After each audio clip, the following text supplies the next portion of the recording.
J'ai eu la foi il y a 2 ou 3 ans, c'est assez récent.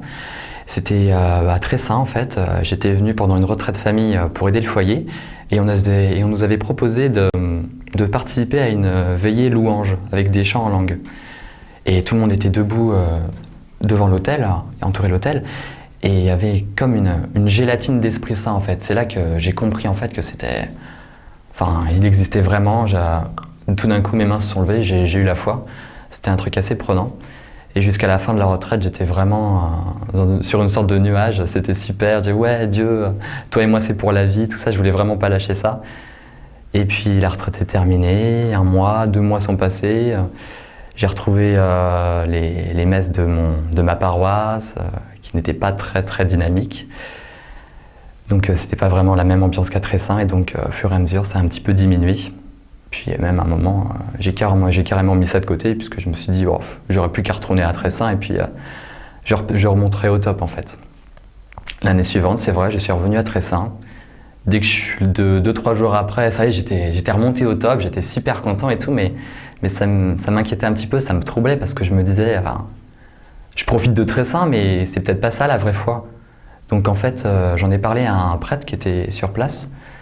Et il m'a énormément rassuré parce qu'il m'a dit que la foi, c'était pas, on pouvait pas tout le temps être au summum en fait.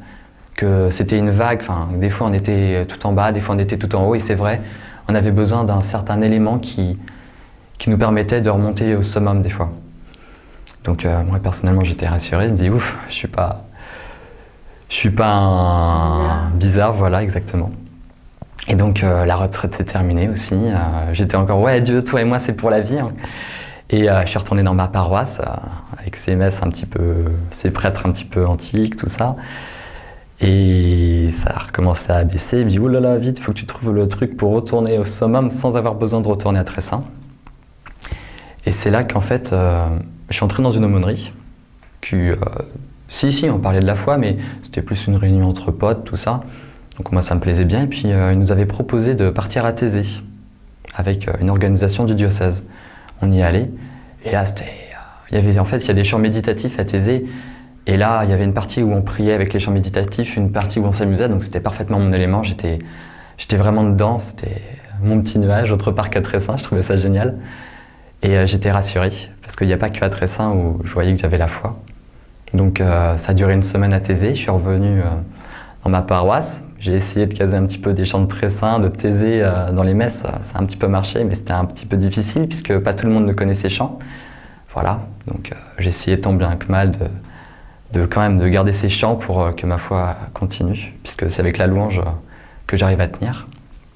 Et puis, vers le mois de février, je crois, j'ai une amie qui m'a proposé de participer à des chants, des louanges en fait, des chants de louanges tous les mardis soirs. J'y suis allé une fois pour voir, je pensais qu'on allait tous se mettre à méditer tout le temps et que ça allait être super barbant, pas du tout. Dès que je suis entré, c'était un chant de Tressin, je me dis « Waouh, on est retourné à Tressin là, c'est trop bien !» Les gens étaient en train de taper dans les mains, il y avait du djembé, tout ça, je dis « Ouais !» Tout de suite. Et j'y suis retourné tous les mardis et c'était ma petite bouffée d'oxygène toutes les semaines pour... Donc en fait, je faisais toujours des petits pics pendant 1 semaine en fait, tout le temps, tac, tac, tac, tac. Et c'est grâce à ça surtout que j'ai réussi à tenir pendant toute l'année.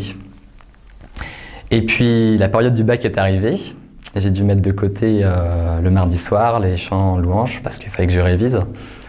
Mais je continuais quand même à prier dans ma chambre pour mes révisions. J'étais super stressé, donc même si je louais pas tout ça, j'étais quand même assez proche de Dieu sur ce point-là. La période du bac est passée, je suis pas retourné non plus au chant de louange, donc la période post-bac, j'avais totalement mis la foi de côté, je préférais sortir avec mes amis, m'amuser, ouais le bac c'est terminé, tout ça. Et je me suis pas rendu compte que Dieu, je l'avais un petit peu zappé pendant ces 2 semaines. Et puis ensuite, sur du côté un petit peu professionnel, j'avais fait un job d'été qui n'était pas catho, c'était une colo. Et là par contre, j'ai fait ça pendant 1 mois, c'était tellement intense que j'arrivais pas à prendre de temps pour moi pour prier. Et au fur et à mesure, c'est comme, j'avais cette image des sédiments qui s'entassent, qui se durcissent, et qu'à la fin de la colo, en fait, quand je suis retourné à la messe, j'arrivais plus à creuser pour retrouver la caverne d'Ali Baba où il y avait la lumière qui jaillissait, en fait, c'était un bloc dur, je pouvais plus l'atteindre. Donc j'étais un petit peu inquiet et puis quelques semaines plus tard, il y avait cette retraite de Tressin où je suis revenu.